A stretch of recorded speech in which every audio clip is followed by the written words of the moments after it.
چاہیے مرزائیوں کو تو چھوڑ دیں. اب آئیے ایک ہماری یہاں طبقہ ہے, آپ نے دیکھا کہ جب وہ نماز پڑھنے کے لیے کھڑا ہوتا ہے, اوہو مت پوچھیے اس کا منظر, ٹانگیں پوری پھیلا کر ایسا کھڑا ہوتا ہے جیسے اللہ تعالیٰ سے کشتی لڑنے کا چیلنج کرنا. ان کا فلسفہ کیا ہے؟ ان کا فلسفہ معراج کے بارے میں یہ ہے کہ حضرت عائشہ صدیقہ کی حدیث کو دلیل بنا کر یہ تو ایک خواب کا واقعہ تھا. حضور صبح اٹھے اور اٹھنے کے بعد کہا کہ میں نے خواب دیکھا, میں مسجد اقصی گیا, آسمانوں پر گیا, سدرہ گیا, عرش پر گیا, اللہ تعالیٰ کو دیکھا, اور اس کے بعد صبح آن کر جب اٹھے تو سب کو بتا دیا کہ مجھے معراج. ذرا عقل پر زور ڈالیے. اس وقت کے کفار مشرکین حضور کے معراج کا انکار اس لیے کیا کہ معراج جسمانی تھی. ان کے نزدیک آدمی کا جسم جسمانیت کے ساتھ اتنا سفر کرنا ممکن ہی نہیں. اس لیے کفار اور مشرکین نے منع کر دیا کہ آپ تو گئی نہیں, اور یہ بات غلط. مجھے بتائیے, آج میں اور آپ تو گناہگار, حضور علیہ السلام کے امتی, نہایت ناکارہ قسم کے امتی, ہم میں کا کوئی شخص صبح آئے مولانا سے مسجد میں کہے, مولانا میں نے رات میں خواب دیکھا کہ میں پہلے تو پہنچا امریکہ, امریکہ کے بعد برطانیہ گیا, پورا یورپ کا دورہ کیا اور عمرہ کیا, مدینہ شریف حاضری دی, اور ادھر ادھر گھومتا گھامتا, یہ کرتا وہ کرتا, چنی کرتا چنا کرتا, اور اس کے بعد جب آنکھ کھلی تو اپنے بستر پہ تھا. آپ یقین کریں گے, سب یقین کر لیں, بھائی خواب کی بات ہے, یہ تو ساری سیاحی اور سیاحت اس نے خواب میں کی ہے. کفار مشرکین کا انکار ہی اس بات کی دلیل ہے کہ حضور کو معراج اور روحانی نہیں جسمانی تھی. سمجھ گئے آپ, یہ کوئی خواب نہیں تھا. اچھا, اب ایک بات آئی, دوسری سنیے. ایک نام آپ نے سنا ہوگا, بہت بڑی شخصیت جن کو سر سید احمد خان کہتے ہیں, پکا بیٹی, نیچری, پرویزی. اس کی قرآن مجید فرقان حمید کی تفسیر خالی زبانی بات نہیں کرتا, علی گڑھ کی مطبوعہ ہماری لائبریری میں موجود ہے. معراج النبی کا اس نے وہ مذاق کیا کہ بس یہ کہتا ہے کہ حضور بستر میں تھے, آپ کی روح نکلی اور روح کو معراج کرائی گئی, حضور بستر پر موجود تھے. فرق صرف اتنا ہے کہ ہماری روح ہمارے بدن سے نکل جائے, ہم پہ موت واقع ہو جاتی ہے, اور حضور کی روح کو سیر کرانے کے بعد پھر آپ کے جسم میں ڈال دیا گیا. گویا وہ بھی اس بات کو ماننے کے لیے تیار نہیں, اور بے شمار اس کے دلال, ہم اس کا جواب دیں تو اسی میں ساری رات بیت جائے, ہمارا مقصد فوت ہو جائے, وہ بھی اس کا منکر. لہذا جتنے پرویزی ہیں جو اپنے آپ پہلے قرآن کہنا, یہ بھی معراج کے منکر, اہل حدیث غیر مقلد, یہ بھی معراج النبی صلی اللہ علیہ وسلم کے منکر.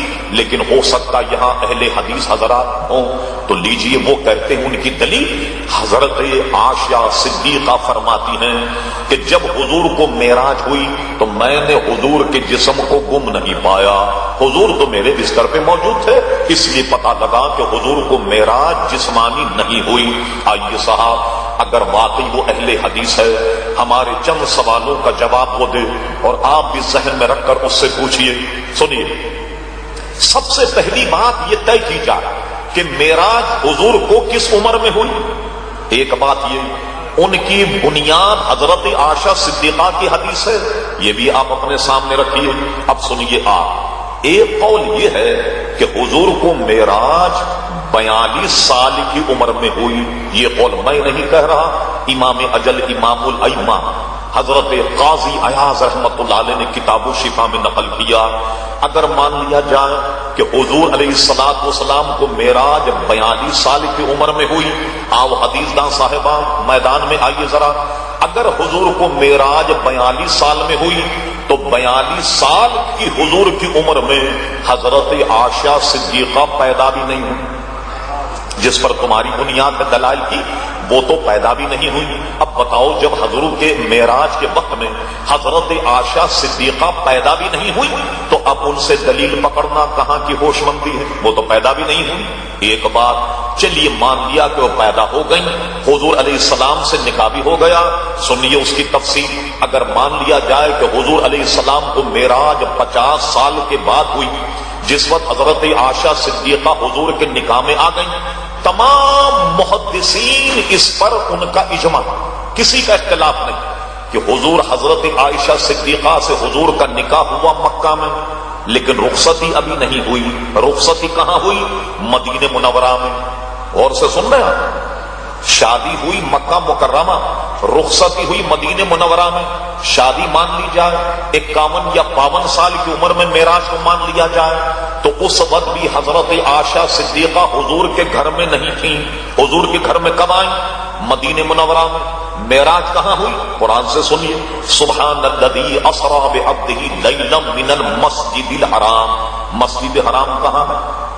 مکہ مکرمہ میں۔ اب لاؤ دلیل، لیجیے حضرت عائشہ صدیقہ تو موجود ہی نہیں تھی جب حضور کو معراج ہوئی، اب تمہاری دلیل کا کیا بنا؟ لیکن سنو، ہم کہتے ہیں توجہ سنیے، بالکل حضرت عائشہ صدیقہ صحیح کہتی ہے کہ میں نے معراج کے دن حضور کے بدن کو گم نہیں پایا، وہ میرے پاس موجود تھے۔